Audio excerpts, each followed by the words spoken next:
Peggy Setiawan alias Peron membantah dirinya melakukan pembunuhan, sementara usai Peggy ditetapkan sebagai tersangka, polisi hapus 2 nama lain yang masuk daftar pencarian orang atau DPO.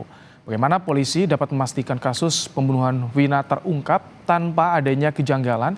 Kita bahas, saudara, bersama dengan Dewi Intan, kuasa hukum keluarga Vina, dan juga Heri Firmansyah, pengamat hukum pidana. Selamat petang, Mbak Intan, Bang Heri.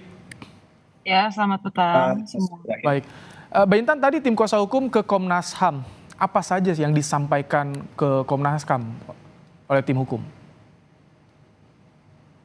Ya, hari ini kami mendatangi Komnas HAM, tentu kami meminta keadilan, juga minta dukungan atas kematian dari almarhum Vina dan Eki. Seperti itu, Mas. Meminta keadilan, tapi kemarin juga Anda tim kuasa hukum bicara soal kejanggalan, Mbak Intan. Apa saja kejanggalan yang dirasakan oleh keluarga? Ini ada yang aneh nih dalam kasus ini, Mbak Intan.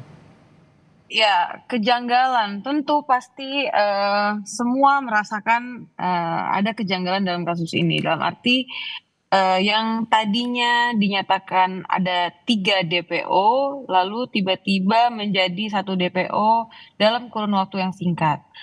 Kami tidak membuat eh, pernyataan bahwa kok itu cepat sekali. Tidak. Maksud kami seperti ini. Kenapa kemarin kami membuat statement bahwa itu terlalu dini untuk dinyatakan seperti itu? Karena pihak kepolisian belum memeriksa saksi-saksi yang lain. Contohnya seperti Linda atau saksi-saksi kunci yang lain yang menguatkan atas kasus ini, seperti itu. Oke. Terkesan terlalu dini, Bang Heri. Ada beberapa kejanggalan yang disebutkan soal penghapusan DPO, terkesan terlalu dini, belum diperiksa saksi-saksi. Anda melihat ini, SOP-nya ada yang pelanggaran SOP atau bagaimana Anda melihatnya, Bang Heri? Ya, begini Mas Ibrahim, bahwa dalam penanganan perkara kan pasti ada prinsip-prinsip yang diutamakan ya. Apakah transparansi, akuntabilitas, dan tentunya profesionalitas di sana. Nah, persoalannya ketika penetapan DPO itu menjadi kewenangan oleh penyidik, yang mereka lupa, mungkin yang harus perlu kita ingatkan adalah ketika men-take out dari 3 kemudian menjadi 1, itu kan harus dilihat latar belakangnya mengapa muncul angka 3 itu. Di mana disebutkannya. Kalaulah disebutkan di dalam putusan, maka jadi krusial untuk penjelasannya pun menjadi penjelasan yang harus argumentasi yuridis yang dikedepankan. Jadi tidak bisa kemudian seharusnya agar menjaga logika hukum kita sebagai menggunakan akal sehat tadi, nggak bisa langsung hanya dikatakan simsalabim abrakadabra dari 3 menjadi 1 orang saja. Dengan alasan yang sangat simple sekali, sangat sederhana bahwa ini setelah dikonfirmasi kepada para tersangka yang lain, yang kemudian mengkerucut pada hanya 1 orang saja, yang 2 itu asal sebut. Nah ini kan begini, ada dinding pemisah antara orang yang di dalam penyidikan dengan orang yang di luar penyidikan. Alangkah baiknya ini kemudian bisa disampaikan ke publik secara jelas begitu ya. Oke. Apa alasan utama kemudian asal sebut tadi? Karena kekhawatirannya jangan-jangan itu juga terjadi pada si Peggy. Misalnya antar para tersangka yang menyampaikan itu atau terdakwa sekarang atau terpidana sebutannya itu dalam tanda petik ya kong kali kong lah atau bersepakat untuk Oke. bahkan atau memberikan kesalahan kepada Peggy. Atau khawatirkan andai kata bila mana memang ini kan sebenarnya masih dibuka oleh Polda Jabar ya. Iya. Masih dimungkinkan adanya penetapan tersangka baru, apakah nanti 2 jumlahnya atau 3 melambahkan lebih, kita belum tahu. Baik, tapi Bang Heri, maaf saya potong, tapi yang menarik yang ditanyakan adalah bagaimana apakah ini dengan putusan ingkrah di pengadilan, sementara polisi DPO-nya berubah, tinjauan hukumnya bagaimana. Tapi sebelum itu, kita akan simak juga keterangan dari Komisioner Kompolnas Yusuf Warsim yang akan meminta penjelasan dari Polda Jabar terkait dengan perubahan jumlah DPO di kasus pembunuhan Vina dari awalnya 3 menjadi hanya 1. Kita simak bersama. Tentu nanti kita akan memintakan sekaligus klarifikasinya dari proses penyidikan selama ini dan yang terbaru ditangani Polda dalam rangka pencarian 3 DPO yang telah dirilis sebelumnya. Dugaan kami sementara rilis 3 DPO sebelumnya itu itu berdasarkan hasil penyidikan sebelumnya, hasil berkas-berkas sebelumnya itu. Nah, apakah ada atau tidak 3 DPO ini, kami sendiri pernah bertemu dengan kuasa hukum terpidana. Sebenarnya mereka juga meragukan ada 3 pelaku lain yang itu dirilis sebagai DPO. Nah, Itu jawaban dari Kompolnas akan meminta keterangan dari Polda Jawa Barat. Mbak Intan, dengan tadi ada kejanggalan yang Anda sampaikan dari tim kuasa hukum keluarga Vina, apakah termasuk soal salah satu korban ayah Eki adalah polisi, ini bisa mempengaruhi dalam proses penyelidikan kasus ini menurut Anda? Ada membaca ke arah sana nggak, Mbak Intan?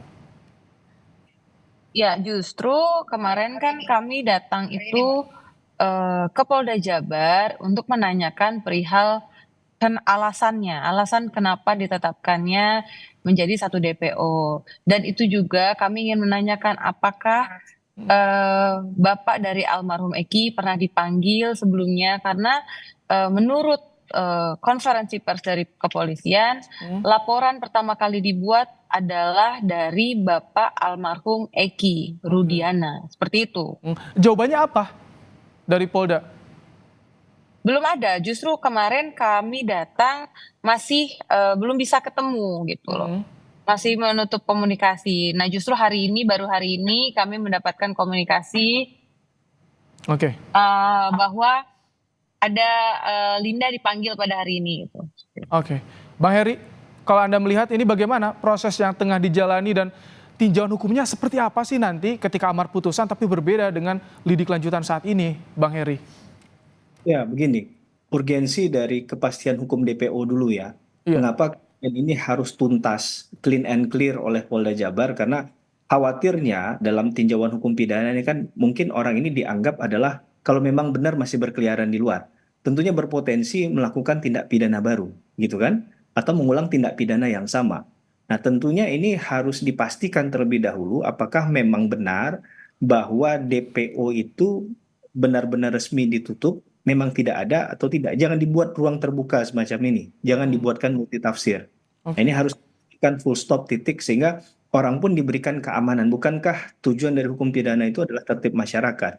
Kan begitu. Memberikan pengayoman adalah tugas pihak kepolisian. Tentunya kita berharap dan kita yakin dan percaya Polda Jabar dapat melakukan hal tersebut ya. Berkaitan dengan ada dualisme antara apa yang disebutkan dalam putusan dengan proses penyidikan yang berlangsung sekarang, ya tadi pentingnya untuk menyampaikan secara tuntas bahwa penyidikan ini seperti apa, tahapan-tahapan yang sudah dilakukan, bahkan tuh menurut saya secara administratif disebutkan per tiap pelaku apa yang sudah dilakukan oleh penyidik, kemudian hasil dari keterangan mereka, apa yang disampaikan dalam BAP mereka masing-masing, kemudian yang linear dengan persidangan sampai pada putusan di pengadilan. Walaupun tadi ya, mungkin polisi berpikirannya sederhana saja, bahwa kerja kami adalah sebagai penyidik, kami hanya menyajikannya sampai kepada tuntutan oleh jaksa. Setelah itu ya, sistem peradilan pidana bermain. Kerjanya jaksa menuntut, kemudian juga memeriksa, mengadili, dan memutus perkara adalah kerjanya hakim. Tapi sesungguhnya kalau sampai di awal ini terjadi excuse, ruang permaafan kecil saja, ada keyakinan yang utuh, ada keraguan-raguan dalam penetapan tersangka ataupun asal-asalan. Nah, ini yang kita khawatirkan ini jadi sesuatu yang malah menyerang balik penyidik. Padahal tugas penyidik ini berharapnya adalah membuat terang satu perkara pidana. Kalau kejadiannya seperti ini bisa diduga juga dong dari awal BAP, pemeriksaan, sampai ke persidangan, ingkrah, dan lidik lanjutan ini ada dugaan kelalaian prosedur menurut Anda kalau misalkan sampai seperti ini, Bang Heri? Ya, tentu kita harus meninjaunya secara utuh. Saya pribadi karena saya juga sebagai akademisi dan praktisi, saya sebagai lawyer harusnya kita melihatnya dokumennya utuh ya. Apa yang kemudian berbeda, kemudian berapa kali proses itu dilakukan, apa saja yang sudah diperoleh dari penguraian penyidikan begitu. Biasa kan ada gelar perkara dan lain sebagainya. Itu juga perlu diperhatikan, prosedur-prosedur semacam itu bukanlah narasi yang sifatnya administratif belaka, tapi sesungguhnya ini membuat posisi penyidik ketika mereka akan di-challenge batu ujinya nanti diperadilan, ataupun kemudian ketika mereka menyajikan sesuatu perkara hukum ini untuk disidangkan ke pengadilan. tentunya ini nggak bisa lagi lepas tanggung jawab dari siapapun, sehingga Oke. saya agak setuju juga kalau kita kemudian hanya menilai dari kerja penyidik, karena ini sudah sampai masuk ke tahap pengadilan, putusannya juga sudah memutus bersalah, dan Iya. itu bukan sekali, 2 kali di challenge sampai ketiga, kalau nggak salah sampai di tingkat kasasi di Kasasi, Mahkamah betul. Agung. Heeh. Nah, Ini kan menjadi terbolak-balik apa logika hukum berpikir kita kalau seandainya kita memaknai ini ada kejanggalan dari awal, ada dipaksakan, oke. kemudian ini diakui oleh, apakah tidak ada mekanisme koreksi check and balances di antara aparat penegak hukum yang menyidangkan perkara itu. Nah ini Oke. kan jadi kemana-mana nanti fokusnya begitu Baik, ya. Mbak Intan, ini menarik, ada dua pandangan. Ketika polisi bilang soal saka tatal sudah diuji sampai kasasi dan itu yakin tidak salah, tapi di satu sisi DPO yang sudah diuji juga tentu di persidangan, di pengadilan, tapi akhirnya diubah di penyelidikan. Ketika ada perbedaan ini, bagaimana upaya hukum dari keluarga Vina ke depan untuk mencari keadilannya? Ya tentu kami masih berdasarkan kepada amar putusan yang sudah ada. Yang jelas amar putusan itu menyebutkan masih ada 3 DPO dalam kasus itu yang belum diadili, kan seperti itu. Bahkan di konferensi pers kemarin pihak polisi menyatakan bahwa ada BAP yang dicabut. Jadi ada kejadian BAP dicabut oleh para terpidana itu karena dorongan dari lawyer yang menyuruh. Berarti menurut pandangan saya polisi itu membenarkan adanya BAP tersebut dan nama tersebut terus ada dalam BAP, runtutan BAP sampai dengan putusan pengadilan gitu. Baik. Jadi peranan ini harus nanti digantikan oleh siapa? Siapa yang bertanggung jawab? Pertanyaan paling utama adalah siapa yang bertanggung jawab atas ini? Yang kedua, siapa yang bertanggung jawab atas kematian almarhum Vina? Oke. Seperti itu. Singkat, Propam harus turun? Mbak Ya Intan? harusnya, sepertinya semua harus turun dalam Oke. kasus ini, harus ada yang menengahi gitu loh. Karena ini sudah menjadi kontroversi gitu loh. Oke.